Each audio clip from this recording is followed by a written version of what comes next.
Today's guests in conversation with Marilyn Weston are proud sponsors of From a Woman's Perspective. To reach Marilyn and her guests, visit the program's website, marilyns.ca, or call 416-504-6777. Now, Leslie McCormick of the Farwell Group, author of Bank on Yourself, Why Every Woman Should Plan to Be Financially Single Even If She's Not, joins us. Good morning, Leslie.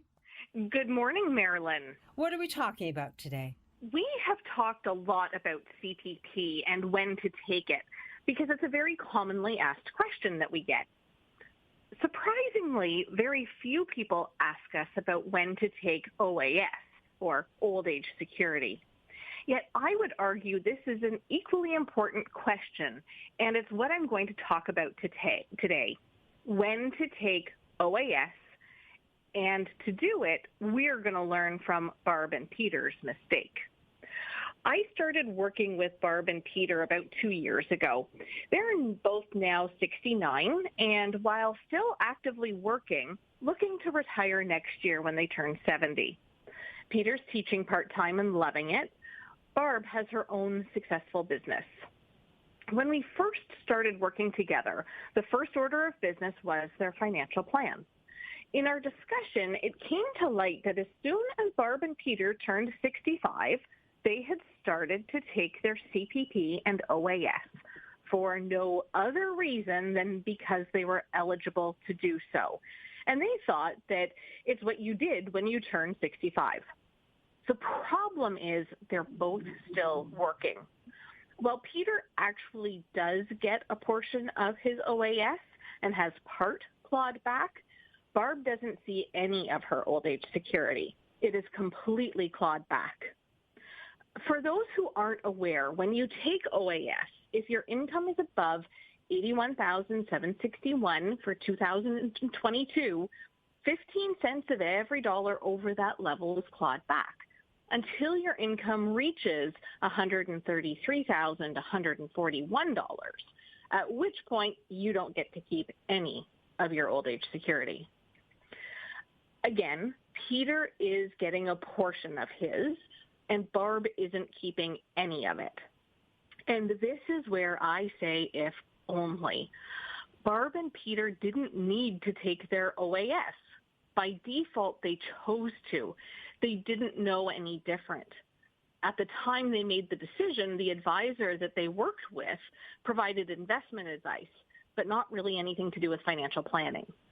Unfortunately for them, especially for Barb, they missed the opportunity to defer their old age security and benefit from the incentive to defer. In their situation, they're really not getting the enjoyment of the cash flow from OAS because of the clawback. If instead of taking it at 65, they instead had deferred to age 70 when they fully retire, their maximum benefit would have been 36% higher, or about $10,500 per year instead of $7,700. Not only would they have started at a higher amount, as inflation happens, that gap gets bigger and bigger. Old age security is indexed. It goes up as inflation goes up, making it a very reliable and valuable income source. While by the time we started working together, it was too late for Barb and Peter to turn back the clock, I'm hoping that our discussion today will help someone avoid Barb and Peter's mistake. The lessons we can learn from them are, as you've heard us say it before, you don't know what you don't know. So make sure you work with knowledgeable professionals. Second of all, don't just blindly start taking your old age security. Understand your income, how the clawback works, and how the potential benefit of deferral works. And most importantly, apply the information to your own personal circumstances. Just because other people take it at 65 doesn't mean you should.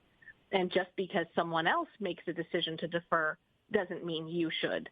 The right time to take your OAS depends on you and your own personal circumstances.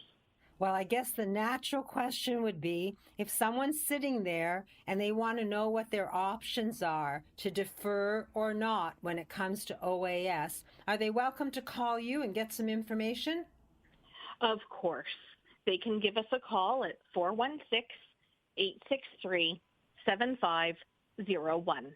You definitely don't know what you don't know, and it's good information about OAS. So if you want it, give a call to the Farwell Group, Leslie McCormick, Darren Farwell, and the team, and find out if you want to do A, collect your OAS, or B, defer it. It's a good thing to know, and it's a good thing to decide on before it costs you money out of your pocket.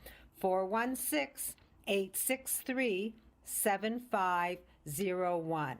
Thank you, Leslie. Look forward to learning more from you next time. Thank you, Marilyn.